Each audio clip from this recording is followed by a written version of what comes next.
విజయాన్ని ఇస్తాడు.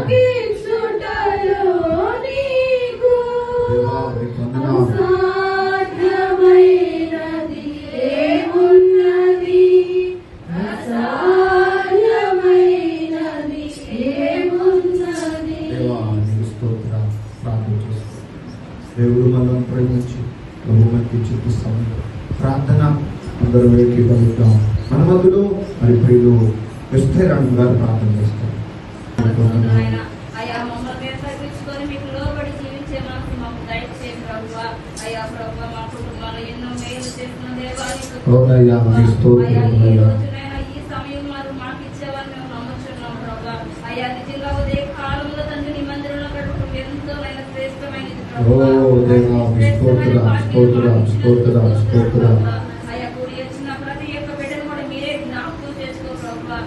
ఎన్నో కుటుంబాలు శోధనలు తండ్రి, ఎన్నో కుటుంబాలు వేదనలు తండ్రి నైనా అయ్యా ప్రతి ఒక్క భారాన్ని తీసేస్తే దేవుడు తండ్రి ప్రభావ అయ్యా నన్ను నమ్మిన బిడ్డలు నేను ఎన్నటి విలువలు ఏడవాయిన అయ్యా మా ప్రార్థన తండ్రిగా నేను బిడ్డ మా కోసం ఎంతో ప్రయాసపడి భారం వస్తున్నారు నైనా అయ్యా ఆ బిడ్డ చుట్టూ కంచి వేతండి నీ కాపుదల ఇచ్చేనైనా అయ్యా ఆ బిడ్డను బాధ పెట్టుకోకుండా మేము ఇబ్బంది పెట్టకుండా ఉండి చూసుకునే మనసు మాకు దయచేయలేనా చేయడానికి కూడా మేము ముందుకు వెళ్ళడానికి సహాయం చేయలేనా అయ్యా వెలుగడు మాలో ఉంటే తీసులే ప్రభా నీ వందనాలు చూస్తున్నారా అయ్యా ఇంకా ప్రార్థన ప్రభా మనలో ఇంకా యవనస్తులు లేవబడాలైనా అయ్యా నైనా ప్రభా యవనస్తులు మా పిల్లలు పరిచయంగా ఉండడానికి సహాయం చేయాలి అయ్యా ప్రత్యేక బిడ్డలు కూడా మీరు నూతనంగా నా ప్రభా నాయన ఈ మందిరాన్ని నడిపించమని అడుగుతున్నాయినా అయ్యా కూడి చేసిన ప్రత్యేక బిడ్డలు కూడా జ్ఞాపకం చేసుకోమని అడుగుతున్నా తండ్రి ప్రభా అయ్యా దాపిలను తల్లిదండ్రులు జ్ఞాపకం చేసుకోతండి నీకు వందనాలు చూస్తున్నాయినా అనారోగ్యంగా బాధపడుతున్న ప్రతి ఒక్క బిడ్డకి స్వస్థత దయచేయమని అడుగుతున్నానని ఇంకా మేము ప్రార్థనలో బలపడలా కూడా సహాయం చేయమని అడుగుతుంది అయ్యా ఈ వర్క్ పాటల్లో మీరున్నారు, వాయిస్లో మీరున్నారు తండ్రి నైనా అయ్యా నీ దాసు నేను కూడా చెప్పుకోవచ్చు ప్రతి మాట మాకు వినబడినైనా అయ్యా మేము దేవుని భద్రపరుచుకుని వాటిని అనుసరించి రక్షణ మనసు మాకు దయచేయమని అడుగుతూ అయ్యా మా ఏడాది తప్పుంటే క్షమించమని అడుగుతూ సమయం ఇచ్చిన దేవానికి వందనం చెల్లించుకుంటూ ఈ చిన్ని ప్రార్థన పాల్సని చేర్చుకోమని మా కొరకే రామైన యేసు కృష్ణ పెట్ట అడిగి వినేంత వేడుకుంటున్నాం తండ్రి. బయటకు వచ్చిన ప్రియ బిడ్డలకు మరి సహోదరులకు ఈ స్థలంలో ఉన్న మందిరంలో ఉన్న ఈ యొక్క ప్రతి ఒక్కరికి వందనాలు తెలియపరుస్తూ ఉన్నా. మనందరూ దేవుడికి స్తుతులు చూద్దాం. హల్లెలూయా. రెండు చేతులు పైకెత్తుదామా, దేవుని స్తుతిద్దామా. హల్లెలూయా, హల్లెలూయా. దేవుని చూడండి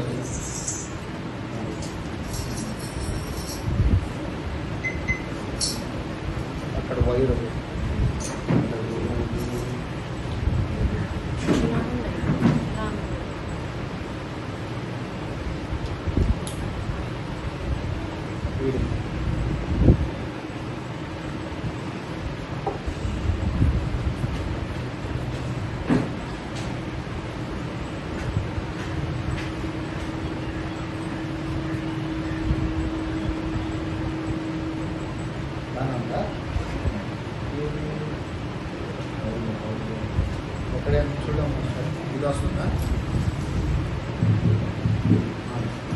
కలిసి రెండు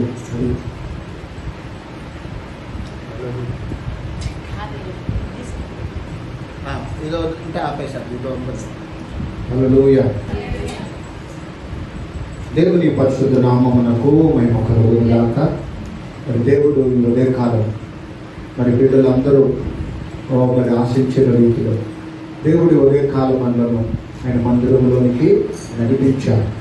దేవుడు ఇదిగో మరి ఏవైతే ప్రభువులో మనము ఆశపడతామో, ప్రభు సన్నిధిలో మనము ఏవైతే ఎదురు చూస్తామో, ఏవైతే మనము నమ్మకాన్ని పెట్టుకుంటామో ఖచ్చితంగా దేవుడు మన దగ్గర తీసుకుంటారు.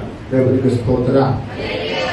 కాబట్టి ఇలాగున ప్రభు సన్నిధిలో మనము ముందుకు సాగిపోవడమే, ప్రభుని మనము స్తుతించడమే, ప్రభుని మనము కనపరచడమే ప్రభు మనకి ఇచ్చిన ఆధిక్యత.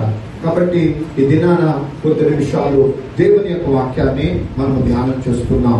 ఇక్కడ కీర్తన మనం చదువుకున్నాం. బైబిల్ అంతటిలో కూడా చిన్న కీర్తన ఎన్ని వాక్యాలు ఉన్నాయంటే 2 వాక్యాలు. 117 కీర్తన గ్రంథంలోనే అసలు చిన్న కీర్తన ఇది 117. అయితే ఇక్కడ వ్రాసిన మాట ఏంటయ్యా అంటే యెహోవా కృప మన ఎడల ఎచ్చుగా. అంటే ఇదిగో మరి అందులో రాసిన మాట మాత్రము గొప్పగా ఉంది. దేవునికి స్తోత్రం, హల్లెలూయా.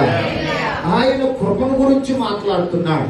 కీర్తనాకారుడు దేని గురించి మాట్లాడుతున్నాడయ్యా అంటే మన ఎడల ఆయన చూపుతున్న కృపంట ఎచ్చుగా ఉందంట.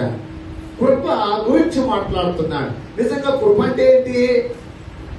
కృప అంటే యోగ్యత లేని, అర్హత లేని మనకు చూపుతున్న ఆయన అదిగో ఈ మేలులు, ఉపకారాలు, ఈ విధమైనవన్నిటిని కూడా అదే కృప, దేవుని కృప.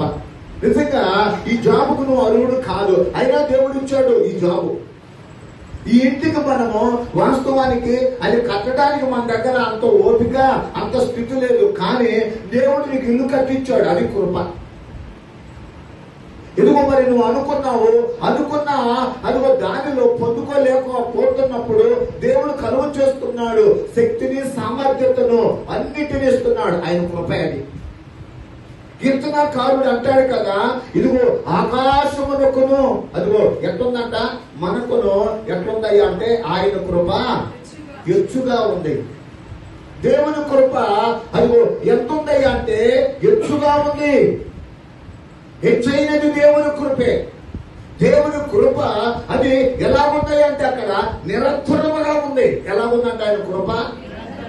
కనుక ఎప్పుడు కూడా ఆయన కృప భూమి మీద ఉన్నంత కాలము, బ్రతికినంత కాలము, కుటుంబము కలిగినంత కాలము, దేవుని సన్నిధిలో సజీవులుగా ఉన్నంత కాలము ఆయన కృప ఉంటానే ఉంది. ఈ కృప ఏం చేస్తుందో తెలుసా? నేను బ్రతికిస్తుంది, నన్ను బ్రతికిస్తుంది, మనల్ని బ్రతికించేది దేవుని కృప. హిజ్కియా ప్రార్థనలో, హిజ్కియా కన్నీటి ప్రార్థనలో మరణ సమయంలో ప్రార్థించినప్పుడు నీ కృపతో నన్ను జ్ఞాపకం చేసుకోయ్యా అన్నాడు. దేవుడు జ్ఞాపకం చేసుకోమన్నాడట. నీ కృపత కదా, నీ కృపత జ్ఞాపకం చేసుకోయ్యాని ప్రార్థన చేశాడు. ఎలాంటి టైంలో? చనిపోయే సమయంలో ఇంటిని చక్కబెట్టుకున్నాడు, ఇక నువ్వు బ్రతకు అన్నాడు. అలాంటి టైంలో తన దగ్గర అధికారం ఉంది, రాసుగా ఉన్నాడు, యూదా దేశానికి రాసుగా ఉన్నాడు, పరిపాలన ఉన్నది, ధనం ఉన్నది, ఏంటి బంగారం ఉన్నది, స్థితిగతులు ఉన్నాయి. కానీ ఏంటిని జ్ఞాపకం చేసుకోమల్లా? ఒకటే కృపే. ఈ కృప ఏం చేసిందయ్యా అంటే దేవుడు మరలా వర్తమానం ఇచ్చి అంటాడు కదా, ఇదిగో హిజ్కియా, ఇదిగో నీ ప్రార్థన విన్నాను, నీ కన్నీటి ప్రార్థన వినబడినది, కనుక నీవు చనిపోవు 15 సంవత్సరాలు ఆవిష్కరించా. దేవునికి స్తోత్రం, హల్లెలూయా.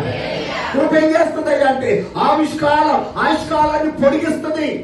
మనకున్న ఆయుష్కాలమును పొడిగించేది 1 నెల, 1 సంవత్సరము. అలాగా చూస్తే 15 సంవత్సరాలు దేవుడు అదిగో హిజ్కియా జీవితంలో ఆయుష్కాలాన్ని ఆయన పొడిగించిన దేవుడు. దేవునికి స్తోత్రం.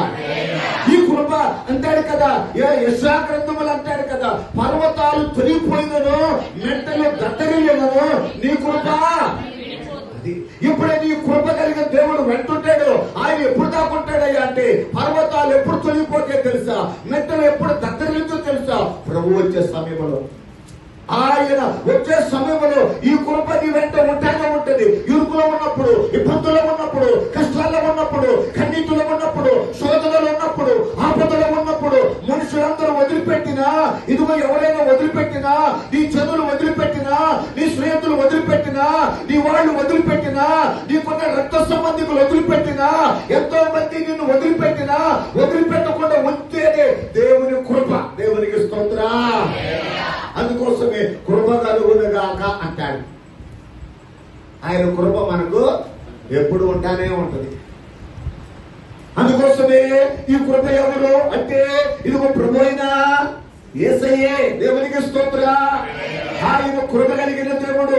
ఆయన నమ్ముకున్న నా జీవితాలలో అదిగో దేవుడు ఆయన కృప ఎచ్చుగా మనకిస్తూ ఉన్నాడు. అలాగా ఈ కీర్తనలో అదిగో మరి చెప్పుకుంటా అదిగో వెళ్తా ఉన్నప్పుడు అంటాడు కదా, ఆయనను ఇదిగో ఏం చేస్తున్నారయ్యా అంటే యెహోవాను స్తుతించుడి, యెహోవాను సర్వజనులారా ఆయనను కొనియాడుడి, యెహోవాను స్తుతించండి. కనుక దేవుని యొక్క కృపను బట్టి, దేవుడిచ్చిన ఆధిక్యతను బట్టి, దేవుడిచ్చిన స్థితిని బట్టి ఆయన ఏం చేయాలంట? మనము కొనియాడాలి, స్తుతించాలి. నీవు నేను చేసే పని ఏంటయ్యా అంటే స్తుతించు. ఎందరికో లేని భాగ్యం ఇస్తే, ఎందరికో లేని స్థితి నీకు ఇస్తే, ఎందరికీ లేని ఈ అర్హత దేవుడు నీకు ఇస్తే దాన్ని బట్టి దేవుణ్ణి స్తుతించాలి. దేవునికి స్తోత్ర. ఇలాగున దేవుని యొక్క సన్నిధిలో మనము ఈ యొక్క కీర్తనలో ఈ విషయాలను మనము నేర్చుకోవడానికి దేవుడు ఇట్టి అవకాశం ఇచ్చాడు. అయితే గత దినములు మనము మరి చదువుకున్నాము.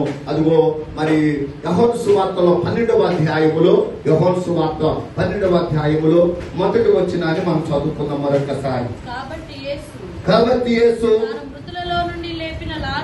తాను మృతులలో నుండి లేపిన లాజరు బెతనియాకు 6 దినముల ముందుగా వచ్చెను. దేవునికి స్తోత్ర. ఇక్కడ పండుగల గురించి, ఏ పండుగలయ్యా అంటే పస్కా పండుగ. ఈ పస్కా పండుగ యూదులకు అదిగో లేవియా కాండంలో ఎన్ని పండుగల గురించి చెప్తున్నారయ్యా అంటే 7 పండుగలు. 7 పండుగలు. మొదటిదేమో పస్కా పండుగ,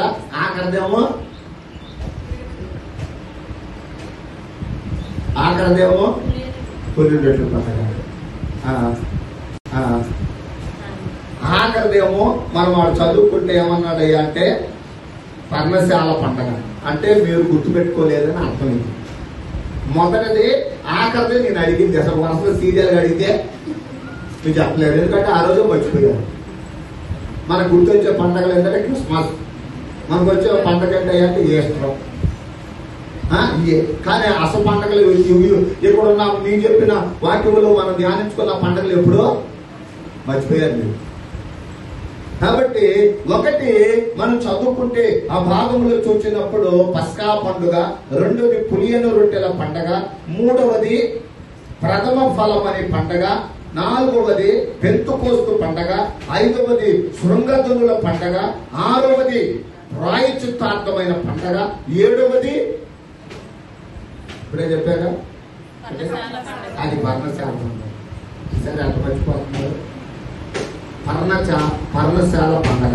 ఈ పండుగల గురించి మాట్లాడతా ఇశ్రాయేలీయులు అదిగో ఏ పండుగలు చేస్తారా అంటే ఉపవాసం అనే పండుగలు చేయమన్నారు. వారికి 4వ నెలలో సమస్యలు వస్తే, 5వ నెలలో సమస్యలు వస్తే, 7వ నెలలో సమస్యలు వస్తే, 10వ నెలలో సమస్యలు వస్తే వాళ్ళ ఉపవాస ప్రార్థన అనే పండుగలు పెట్టుకొని పండుగలు చేసుకున్నారు. ఉపవాసం అది మనోహరం అనబడిన పండుగలు అనబడును అన్నారు. అది వాళ్ళకట సంతోషమును ఆనందమునిచ్చే పండుగలు ఉపవాసం అనేది. కనుక అలాగ మనం చూసాము. యేసయ్య ఎన్ని దినాల ముందు వచ్చాడంట పండగకి? 6 దినాల ముందుకు వచ్చాడు. ముందుకు వస్తే ఆ పస్కా పండుగలో మనం చదువుకున్నాం. అక్కడ ఏమనయ్యా అంటే అక్కడ ఒకటి ఎందుకు వచ్చాడయ్యా అంటే ఒకటి ఆరాధించడానికి గతంలో చదువుకున్నాం. ఎందుకు వచ్చారట? ఆరాధించడానికి. కనుక యేసుని ఆరాధించడానికి ఈరోజు మనం కూడా దేవుని మందిరానికి ఎందుకు వచ్చామంటే ప్రభుని ఆరాధించాలి. ఆయన ఎవరో ఆరాధకుడు. ఆయన స్తుతించాలి, ఆయనను ఘనపరచాలి, ఆయనను సన్నుతించాలి, ఆయనను గొప్ప చేయాలి. ఆయన నీ పట్ల, ఆయన నా పట్ల ఎంతగానో ఆయన కనికరము చూపించాడు, ఆయన ప్రేమను చూపించాడు, ఆయన జాలిని చూపించాడు, ఆయన రక్షణకర్తగా ఉన్నాడు. ఈ లోకములో నుండి, ఈ పాపములో నుండి, ఈ యొక్క వాక్యంలో నుండి వేరు చేసిన ఆ దేవుడిగా ఒక కుటుంబముగా ఇచ్చిన దాన్ని బట్టి ఇదిగో మరి గ్రీసు దేశస్తులు వచ్చి ప్రభుని ఆరాధించడం కనపడింది. అక్కడ ఆరాధించడం వలన దేవుని యొక్క తేజస్సు మందిరం మీదకే దిగొచ్చిందట. ఎక్కడ?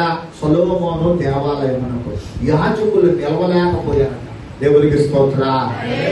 దేవుని మహిమను పొందుకుంటాం, దేవుని గొప్పతనాన్ని పొందుకుంటాం, దేవుని యొక్క మంచితనము నీ పట్ల నా పట్ల చూపిస్తాడు. ఆయనను మహిమపరచాలి. కాబట్టి ఇక్కడ ఆరాధన అనే మాట మనం చదువుకున్నాం. రెండో దానికి వచ్చి మనం చదువుకుంటే ఇక్కడ 12వ అధ్యాయం 21వ వచనాన్ని చదువుదాం. వారు గలిలయలోని ఫిలిప్పు నద్దకు వచ్చి అయ్యా మేము యేసును చూడగోరుచున్నామని అతనితో చెప్పగా, కనుక ఇక్కడ రెండోది దేని కోసం వచ్చారంట? వాళ్ళు యేసును చూడడానికి వచ్చారు. చెప్పబడి ప్రభునామాన్ని కనపడుతుంది. ఎవరు చూడాలి? మనము ఆరాధించేటప్పుడైనా, పాటలు పాడేటప్పుడైనా, వాక్యాలు వినేటప్పుడైనా ఎవరు కనపడాలి? యేసయ్యనే కనపడాలి. నీవు నేను మనము కనపడటానికి వీలు. మనమెంత, నేనెంత, మనం హెచ్చుకోవడానికి లేకపోతే ఇంకోటి చేసుకోవడానికి నా దగ్గర ఏమీ లేదు. దావీదు అన్నాడు కదా, అయ్యా నేను కాలినా కట్టె, నేను కాలిపోయినటువంటి మొద్దునయ్యా అన్నాడు. అంటాడు కదా. ఇదిగో అక్కడ మనం చదువుకుంటే యాకోబు అంటాడు, అయ్యా నేను పురుగునయ్యా అన్నాడు. ఎలా ఉన్నాడంట? నేను పురుగునయ్యా. ఇలాగ భక్తులు వారి జీవితాలు అన్నారు. అదిగో ఏమన్నాడు? అయ్యా అసలుగా నేను ఏ పాటి వాడిని, నేను అదిగో నిన్నటి వాడినే నేను అన్నాడు. ఇలా చదువుకుంటే చాలా మంది వారి యొక్క స్థితులలో ఏమనుకున్నారంటే ఏమీ లేదు అనుకున్నారు. దేవునికి స్తోత్రం. అయితే మనమైతే ఏమనుకుంటామో, నేనైతేనా, నేను పాడితేనా, నేను వాక్యం చెబితేనా, నేను ఇదిగో ప్రార్థన చేస్తేనా, నేనైతేనా, అదిగో అంత కూడా ఇల్లు తీసి నేను పందిరేస్త అనుకుంటాం మనం. మంది అలాంటి అదిగో మనసు మంది కానే కాకూడదు. అది సైతాను. ఇక్కడ చాలా మంది దేని కోసం వచ్చారట? యేసుని చూడాలని. దేవునికి స్తోత్రం. ఈ రోజున యేసుని చూడాలనే ఆ యొక్క ఆశ మనము కలిగి ఉండాలి. దేవుని మందిర అనుభవం ఏంటో తెలుసా? యేసును చూడాలి. దేవుని మందిరంలోకి వస్తున్న ప్రతి ఒక్కరి అనుభవం ఏంటో తెలుసా? యేసయ్యను చూడాలి అంటాడు కదా. హృదయ శుద్ధి గలవారు ధన్యులు. ఖచ్చితంగా నీ అంతరంగములో, నీ హృదయములో ఎప్పుడైతే ఆ విధమైన ఆశ ఉంటుందో ఖచ్చితంగా చూస్తా. కీర్తనకారుడు అంటాడు, అయ్యా ఇదిగో నిన్ను చూడాలని తుప్పి నీటి వాగుల కొరకు ఆశపడుచున్నట్లు దేవా నా ప్రాణం నీ కోసము. దావీదు అంటాడు, నీ ఇంటిని కూర్చున్న ఆశ నన్ను భక్షిస్తున్న తినేస్తుంది. దేవుని చూడాలి. ఎదుగో యేసయ్యను చూడాలనట అక్కడికి వచ్చారట. యేసయ్యను చూస్తే ఎదుగో మరి ఏం కలిగింది అంటాడు కదా. అక్కడ అదిగో మరి జక్కయ్య గురించి మనకు తెలుసు. అదిగో అతడు గవర్నమెంట్ ఎంప్లాయీగా ఉండి, అదిగో ట్యాక్స్ కలెక్టర్ గా ఉండి ఉద్యోగం చేస్తూ ఉండగా, ఎంతో సంపద కలిగి ఉండగా, ఎంతో ఆస్తిని కలిగి ఉండగా, ఎంతో అదిగో మరి స్థితిగతులు కలిగి ఉండగా అంటాడు కదా. దాని వల్ల అతనికి ఏ విధమైన పీస్ఫుల్ గా లేడు, సమాధానంగా సంతోషంగా లేడు. కానీ అనుకున్నాడట, ఎంతో మంది చెప్తుంటే ఆ రోజుల్లో యేసును చూడాలని ఆశ తనకు కలిగింది. యేసును చూడాలన్నప్పుడు ఏం చేశాడట? ఉద్యోగాన్ని ఆపేసి సమయం అంతా కూడా దేనికి కేటాయించాడయ్యా అంటే యేసయ్యను చూడటానికే కేటాయించాడు. అయితే అక్కడికి వెళ్తే యేసయ్య అదిగో ఆ యొక్క మార్గంలో రాబోతున్నాడని ఎరిగి 8వ అధ్యాయం 1వ వచనములో ఆయన సంచరించుచు ఎరుకో పట్టణములో ప్రవేశించి దాని గుండా పోవచ్చుండెను.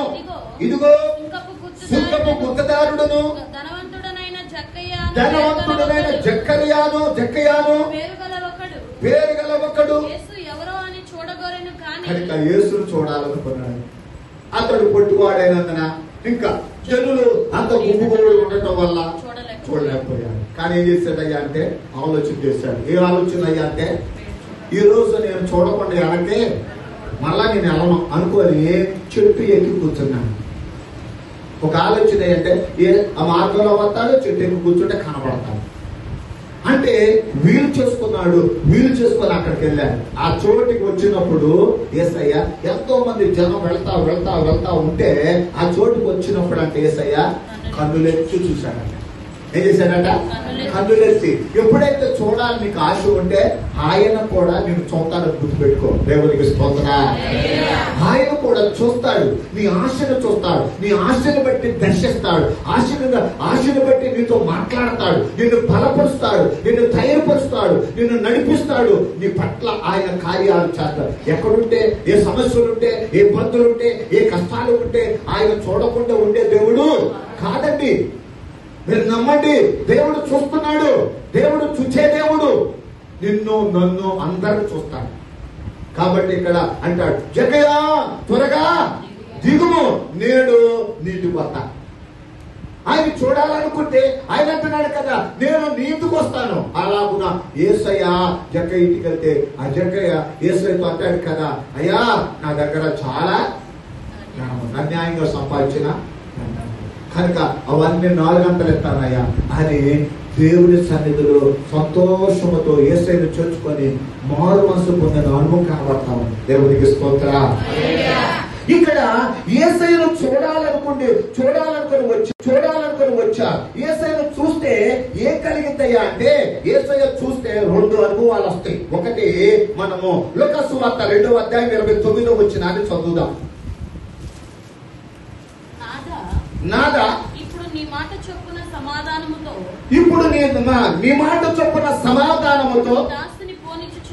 నీ దాసుని పోనించుచున్నావు. అన్ని జనులకు నిన్ను బయలుపరచుటకు వెలుగుగాను నీ ప్రజలైన ఇశ్రాయేలుకు మహిమగాను నీవు సకల ప్రజల ఎదుట సిద్ధపరిచిన నీ రక్షణ నేను కన్నులారా చూచితిని. కనుక యేసయ్యను చూడాలనుకుంటే నాలో వచ్చే ఆశీర్వాదం ఏంటో తెలుసా? ఇక్కడ 29 అంటాడు, సమాధానము వచ్చింది. యేసయ్యను చూస్తే కలిగిందంట సమాధానం వస్తుంది. అయ్యా డబ్బుంటే సమాధానం ఉంటదంటే ఉండదు. ఆస్తి ఉంటే ఉంటదయ్యా అంటే ఉండదు. లేకపోతే అధికారం ఉంటదయ్యా అంటే ఉండదు.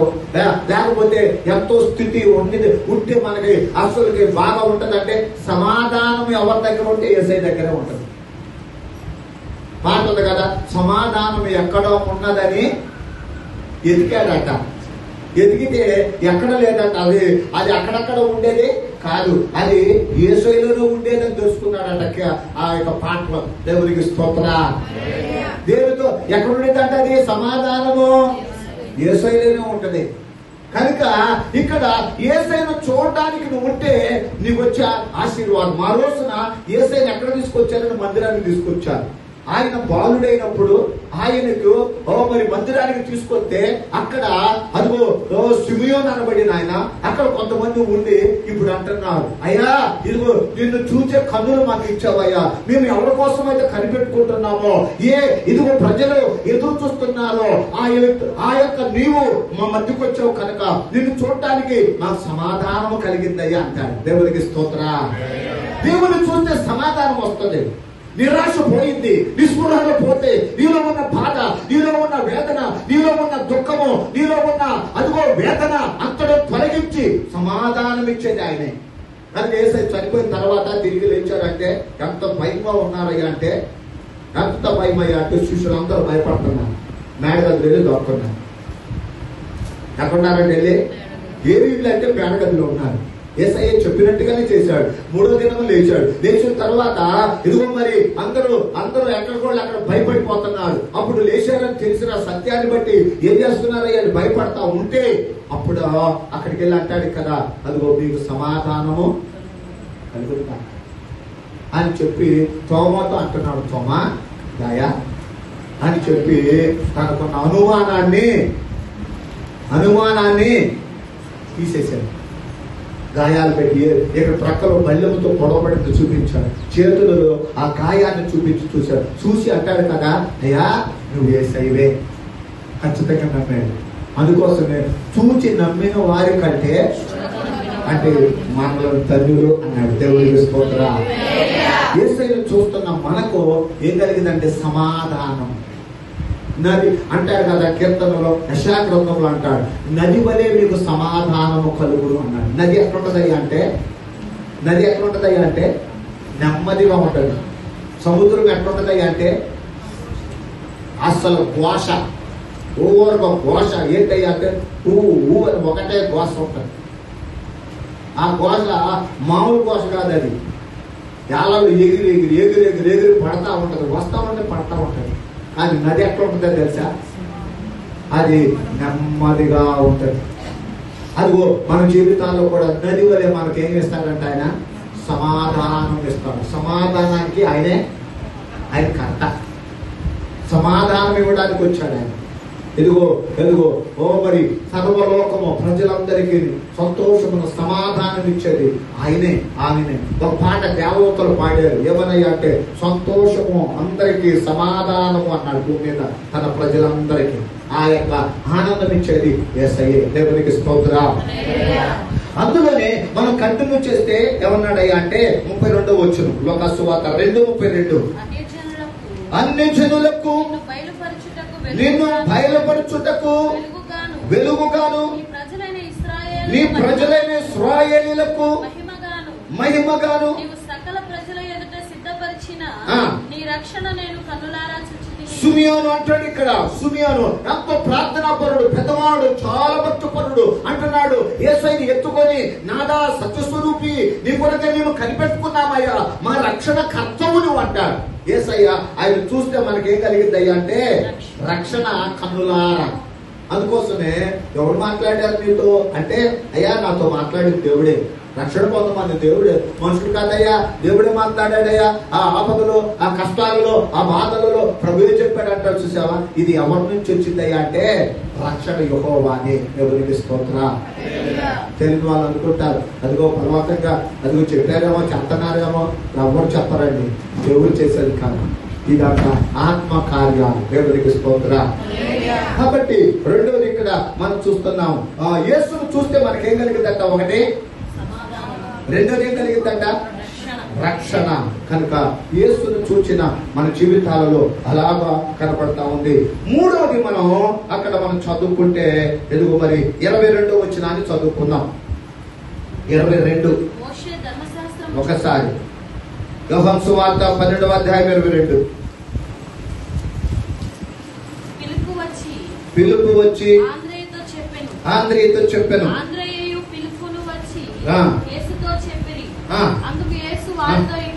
వారితో ఇట్లనెను,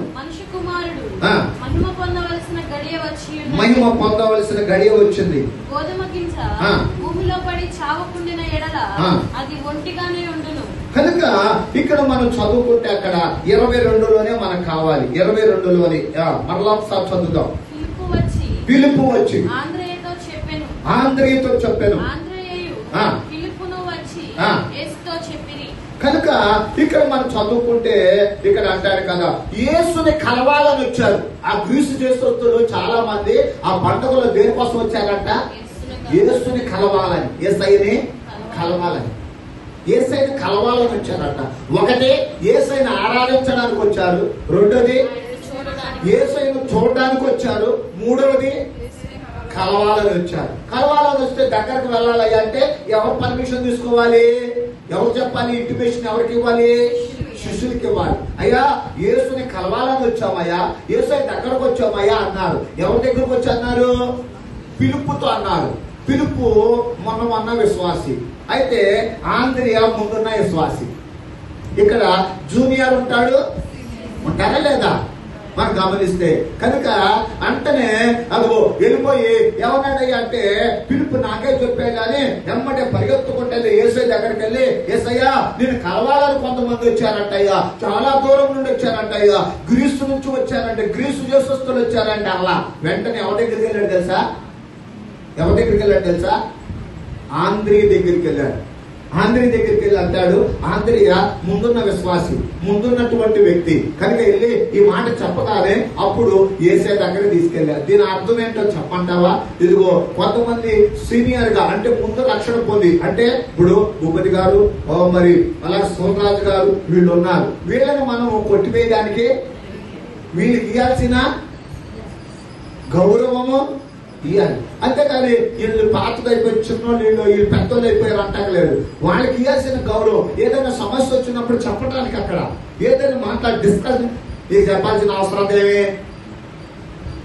అనకూడదు. అంటే దాని అర్థం అంటే ముందున్న విశ్వాసులు ఉన్నారు, తర్వాత వచ్చిన విశ్వాసం చేస్తున్నారు. అయితే పిలుపు చెప్పడానికి పిలుపు తీసుకెళ్ళొచ్చు, కానీ గౌరవించాడు. ఎవరినే? ఆంద్రియని గౌరవించాడు. మనం కూడా నేర్చుకోవాల్సింది ఏంటి? పరిచర్యలు గౌరవించాలి, ఒకరిని ఒకరు గౌరవించాలి. అవును, వాళ్ళు చిన్నవాళ్లే కావచ్చు, ఇప్పుడే వచ్చిన వాళ్ళు కావచ్చు, ఆయన గౌరవించాయా ఇలా చేద్దామా ఇలా అనుకుందామా అనుకుంటే అది దేవుడు కూడా సంతోషిస్తాడు. దేవునికి స్తోత్రా. దేవుడు సంతోషిస్తాడు. అప్పుడు దేవుని చిత్తము నెరవేరు. అప్పుడు కలవడానికి వెళ్ళారు. అయితే అది యేసయ్య దగ్గరకు వెళ్ళారు, కలిసేటప్పుడు అప్పుడు యేసయ్య వాళ్ళతో మాట్లాడాడు. ఈ పండుగలలో 3 ప్రాముఖ్యత: ఆరాధించాలి, రెండోది యేసయ్యను మనము చూడాలి, మూడవది ఆయన కలుసుకోవాలి. దేవునికి స్తోత్ర. అయితే యేసయ్యను కలిస్తే ఏం జరిగిందో అనే మాట మనం చూస్తే 5వ అధ్యాయము 1వ వచనము, మార్కు సువార్త 5వ అధ్యాయం 1వ వచనం, 2వ వచనం, 3వ వచనం, 4వ వచనం చదువుదాం. ఇక అయిపోయింది సందేశం. వారు ఆ సముద్రమునకు అద్దరిగా ఉన్న గెరాసీనుల దేశమునకు వచ్చిరి. ఆయన ధోని దిగగానే సమాధుల నుండి వచ్చి కనుక యేసుని కలవాలనుకున్నటువంటి యేసయ్య వెళుతున్నప్పుడు జరిగే సంఘటన. ఈ రోజు మనం 3వ అంశం, 3వ ఒక మాట ఏంటయ్యా అంటే కలవాలని. యేసయ్యని కలవాలని వచ్చిన వాళ్ళు ఉన్నారు. ఇక్కడ యేసయ్య గెరాసీనుల దేశం వెళ్తా ఉంటే, అద్దరికి వెళ్తా ఉంటే సమాధుల్లో ఉన్నాడట. సమాధుల్లో కొంతకాలము నివాసం చేస్తున్నాడట. అతడు ఎక్కడున్నాడయ్యా అంటే అదిగో తన ఇంటిని వదిలిపెట్టాడు, తన వాళ్ళను వదిలిపెట్టాడు, తన బంధుమిత్రులు వదిలిపెట్టాడు, తన స్నేహితులు వదిలిపెట్టాడు, తన స్థితిగతులను వదిలిపెట్టాడు. ఎక్కడికి వెళ్ళాడు అంటే సమాధుల్లో ఉన్నాడు. అయితే బంధకములో అతడు బంధించబడి చదువుదా అక్కడ సమాధుల నుండి వచ్చి ఎదురుపడెను. వాడు సమాధులలో వాసము చేసేది వాడు, సంఖ్యలతోనైనను ఎవడను వారిని సాధుపరచలేకపోయాను. పలుమార్లు వారి కాళ్ళకును చేతులకును సంఖ్యలు వేసి బంధించినను. ఖాళీ సంఖ్యలను తుత్తనీయులుగా చేసెను గనుక ఎవడును వారిని సాధుపరచలేకపోయాను. దేవునికి స్తోత్రం. హల్లెలూయా. ఎలాగున్నాడయ్యా అంటే ఎవరు కూడా అతన్ని అంటే బంధించలేని స్థితులు. అతన్ని అదిగో ఎలాగ ఏ సంఖ్యలు వేసినా చేస్తున్నాడట. ఎందుకనంటే సాధారణుడు అతనిలో ఉండగా, గెరాసీనుల దేశంలో అనేక దయాలు పట్టి ఉండగా, బంధకములో ఉండగా, బంధించబడిన స్థితిలో ఉండగా అదిగో యేసయ్య ఆ వ్యక్తిని కలుసుకుంటే ఏం కలిగిందో తెలుసా? అంటాడు, సర్వోన్నతుడే దేవుని కుమారుడా ఎందుకు వచ్చావయ్యా నా దగ్గరకు అన్నాడు. అని అంటే అప్పుడు అన్నాడు కదా యేసయ్య, అపవిత్రాత్మ ఈ మనుషుని విడిచిపెట్టు. యేసుని కలిస్తే యేసయ్య నీ దగ్గర యేసయ్య నువ్వు కలుసుకుంటా ఉంటే, ఆరాధన స్తుతిస్తా ఉంటే, దేవుని యొక్క చూడాలని ఆశీర్వదించుకుంటే బంధకాలన్నీ పోతాయి. దేవునికి స్తోత్రం. హల్లెలూయా. ఏంటో బంధకాలయ్యా అంటే సాతాను బంధిస్తాడు, సాతాను కట్లతో బంధిస్తాడు, సాతాను బంధకములు పెట్టేస్తాడు. ఈ బంధకాలన్నిటిని తెచ్చేశాడు యేసయ్య. ఈ లోకం అనే బంధకములు, పాపం అనే బంధకములు, మరణం అనే బంధకములు, పాతాళపు వేదన బంధకములు, దుఃఖం అనే బంధకములు, వేదన అనే బంధకములు అనేక బంధిస్తా ఇదిగో సాతాను బంధిస్తాడు. ఈ బంధకాల నుండి ప్రభు విడిపిస్తాడు. దేవునికి స్తోత్రం. హల్లెలూయా. హల్లెలూయా. విడుదల కలిగింది, ప్రతి ఒక్కరికి విడుదల కలిగింది. నేను ఆ జీవితంలో విడిపించేది యేసయ్య మాత్రమే. యేసయ్య సర్వోన్నతుడే దేవుడు. ఆయన నమ్ముకున్నా, ఆయనను కలుసుకున్నా, ఆయన వాక్యాన్ని ధ్యానిస్తున్నా విడుదల కలిగింది. విడిపించే దేవుడే ఉన్నాడు. అన్ని విషయాలలో విడుదల ఇస్తాడు అంటాడు కదా దావీదు భక్తుడు ప్రార్థనలో, నలుదిక్కుల నుండి నాకు నెమ్మదిని కలుగు చేశా అంటే ఎన్ని దిక్కులు అంటే 4 వైపుల నెమ్మదినిచ్చాడట. విడుదల కలిగిందయ్యా అంటే నెమ్మది అవుతుంది. దేవునికి స్తోత్రం. కనుక ఇలాగ మనం చూస్తే ఇదిగో ఈ యొక్క వ్యక్తట ఇదిగో మరి ప్రభు అట విడిపిస్తే అతడు స్వస్థ చిత్రుడై అదిగో అతడు బాగుపడి అతడు మంచిగా బట్టలేసుకొని అతడు మరలా తన ఊళ్ళోకి వచ్చాడు. ఈ రోజున దేవుడు కుటుంబముగా నిలిపేది ప్రభువే. ఇదిగో బిడ్డల జీవితాలలో, యజమానుల జీవితాలలో, కుటుంబ జీవితాల్లో ఏదో ఒక రకమైన బానిసత్వము, ఏదో రకమైన త్రాగుడు, ఏదో ఒక రకమైన లోకము, ఏదో రకమైన పాపము, ఏదో రకమైన వీటిలో బంధించబడిన దానిలో ప్రభు విడిపించుగాక. దేవుడు విడుదలిస్తాడు. అందుకోసమే ఆ పస్కా పండుగలో అంతగా ముందుగా ఎందుకు వచ్చారంటే ఆరాధించే వాళ్ళు ఉన్నారు, అక్కడ ప్రభుని చూడడానికి వచ్చారు, ప్రభుని కలుసుకోవడానికి వచ్చారు. యేసయ్యని కలిసిన అదిగో యోహాను సువార్త 4వ అధ్యాయం తర్వాత మీరు చదువుకోండి. సమరీ స్త్రీ కూడా యేసయ్యని కలిసిన ఆమె కూడా తన జీవితం అంతా తమ జీవితం అంతా మార్చేశాడు. దేవుడికి స్తోత్రం. యేసయ్యను కలుసుకుంటా అనుకుంటే యేసయ్య నీ జీవితాన్ని, యేసయ్య నా జీవితాన్ని, మన జీవితాన్ని పరిపూర్ణంగా మార్చేదే దేవుడు. ఇదిగో ఆయన మారుస్తాడు. అదిగో ఆమె మార్చబడిన ఆమె అంటది కదా, అయ్యా ఇదిగో మరి ఆమంది, అయ్యా నేను మరలా దప్పిగా రాకుండానట్లు నీళ్ళివా అని. ఆ నీళ్ళివా అంటే నేను ఇస్తాను, వెళ్ళి నీ భర్తను తీసుకురంటే ఆ మంది కదా నాకు భర్త, ఆ నిజమే చెప్పావు అన్నాడు. అయితే అప్పుడు అన్న కదా, ఇదిగో మరి అయ్యా నా స్థితి, ఆమె స్థితి అంతా చెబితే, ఆమె పరిస్థితి అంతా చెబితే ఆమె ఏమందయ్యా అంటే, నిజంగా నువ్వు ప్రవక్తవయ్యా, ప్రవక్త నా జీవితం అంతా చెప్పావు. ఎస్. అప్పుడు అన్న కదా కొండను అక్కడే మొదలు కొట్టేసి వెళ్ళిపోయి ఊరంతా తీసుకొచ్చాను. నన్ను అది బంధించిన నా బంధకములు, పాపం అనే బంధకం నుంచి విడిపించాడు. మీకు విడుదలస్తాడు రమ్మని చెప్పాడు. విడుదల కలిగి విడిపించబడాలి. ప్రభువులో మనం ముందుకు వెళ్ళాలి, ప్రభు సన్నిధిలో ఉండాలి.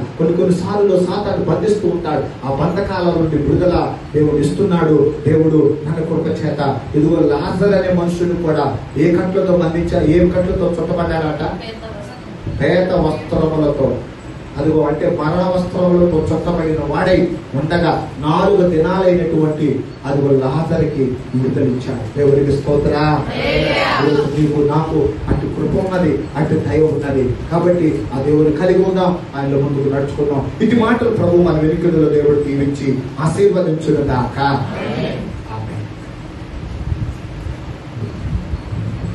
స్తోత్రములు. దయగలిగిన నాయన, ప్రేమ కలిగిన యేసు ప్రభువా, నిర్భర్షుత పాదములో పొందనాలు. ఈరోజున్న సమయాన్ని నీ బిడ్డలు కోరుకున్నారు. ముందుగా మాకు ఆరాధన, సమృద్ధిగా ఆరాధన, ఆ కొద్ది సమయమైన మాకు అయ్యా మంచి నీ ఆరాధన మాకు కావాలని కోరుకున్నారయ్యా. అలాగే మా ఎడల, మా బిడ్డల ఎడల కృప చూపించినందుకు స్తోత్రాలు అయ్యా. ఇదిగో ఈ రీతిగా పరిచర్యను కొనసాగింపచేయమని ప్రార్థిస్తున్నాను. పెద్దల కోసం ప్రార్థిస్తున్నా, యవన బిడ్డల కోసం ప్రార్థిస్తున్నా, చిన్న బిడ్డల కోసం ప్రార్థిస్తున్నా. అయా స్త్రీల సమాజాన్ని మీరు జ్ఞాపకం చేసుకున్నాం. ఈ రీతిగా ఈ పరిచర్యను బలపరచండి, ఈ పరిచర్యను ఆశీర్వదించండి. పెద్దలైన వారు, వృద్ధాప్యులు ఉన్న తల్లులు, వారికి ఆరోగ్యం ఇవ్వండి, దీర్ఘాయువు ఇవ్వండి. యవన బిడ్డలకు మంచి ఆలోచనలు, మంచి ప్రవర్తనలు, మంచి ప్రార్థనలు, భక్తి జీవితాన్ని దయచేయండి. మీ ప్రత్యేకమైన కాపుదల దయచేయండి. అలాగనే ప్రభువా ఇదిగో నాయన, ఇదిగో ప్రభువా అయ్యా మీ దయ చొప్పునయ్యా ఈ మొదటి అయ్యా ఆరాధన అయ్యా నాయన మీరు ఈ రీతిగా నడిపించినందుకు స్తోత్రాలు. బిడ్డల యొక్క ప్రయాసములో, బిడ్డల యొక్క ఆశలో, అయ్యా బిడ్డల యొక్క అయ్యా విశ్వాసం యొక్క యాత్రలో నూతనమైన కృపను కలిగించమని ప్రార్థిస్తున్నాను. ఈ దినాన ఆ పండుగలో ఆరాధించడానికి వచ్చారని, అయ్యా పండుగలో అయ్యా మిమ్మలను అయ్యాకు ప్రభా అయ్యా చూడడానికి ప్రభా ఇదిగో ప్రభా నాయన, అయ్యాకు ప్రభా నాయన అయ్యా వచ్చిన వారు, అయ్యాకు ప్రభా అయ్యా కలవడానికి వచ్చిన వారు ఉన్నారయ్యా. కాబట్టి నాయన మీ దయలో తండ్రి నాయన మా జీవితాల్లో నాయన అట్టి హృదయాలు, అట్టి ఆశ కలిగిన హృదయాలు కలిగి ఉండడానికి కృపదాయించు. ఈ రీతిగా ఇదిగో ప్రభా అయ్యా వచ్చిన ప్రతి ఒక్కరిని మీరు బలపరిచారు. బయట కూర్చున్న బిడ్డలు, అయ్యా ఇక్కడున్న బిడ్డలు, కొన్ని మంది అవసరతలు అవన్నీ తీరుస్తున్నావు నాయన. ఇకను అయ్యా సురేష్ బాబు ముందుకు రావడానికి మీరు కృప చూపినందుకు స్తోత్రాలు. ఆ బిడ్డను బట్టి, వారి కుటుంబాన్ని బట్టి స్తోత్రాలు. అలాగే తండ్రి మీ దయ చొప్పున ఇదిగో ప్రభా బిడ్డల కోసము అనిల్ బాబు తన యొక్క సత్యుని గారి విషయంలో ప్రార్థిస్తున్నా. నెలలు అంతటిలో కూడా అయ్యా వారి అయ్యా బిడ్డకి సుకన్య బిడ్డ మా ప్రియ సహోదరి అయ్యా మీరు జ్ఞాపకం చేసుకోండి. ఆరోగ్యము, బలము, శక్తిని ఇవ్వండి. ప్రస్తుత కాలంలో క్షమము దాచేయండి. ఇదిగో ప్రభా అయ్యా ఉదయగారి విషయంలో కూడా సమాధానము కలుగును దాకా అంటే సమాధానాత్మక నింపి సహాయం చేయండి. అలాగే తండ్రి ఇదిగో ప్రభా రేపు రాత్రి జరగబోతున్న అయ్యా ఇదిగో ప్రభా ప్రత్యేకముగా ధరణి పుట్టినరోజు సందర్భాన్ని బట్టి బిడ్డలు ప్రిపరేషన్ చేసుకుంటుండగా ప్రతి ఒక్క వాతావరణం అనుకూలపరిచి చక్కగా ఆ ప్రయత్నం జరగడానికి కృపదాయం చేయండి. మీ హస్తముంచండి. ఈ దినమునైన ఈ పరీక్షని ఈ రీతిలో జరిగించినందుకు స్తోత్రాలు అయ్యా. ఇదిగో ప్రభా ఈ రీతిగా ఈ కానుకలను ఈ పరీక్షలు వాటిలో 100 ఫలముతో నింపమని, సమస్త మహిమ ఘనత ప్రభావములు మీరు పొందుకోమని యేసు క్రీస్తు నామములో అడిగి వేడుకుంటున్నాము తండ్రి.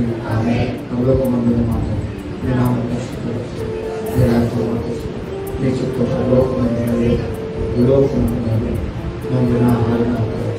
మాటలు ప్రాణం క్షమించు.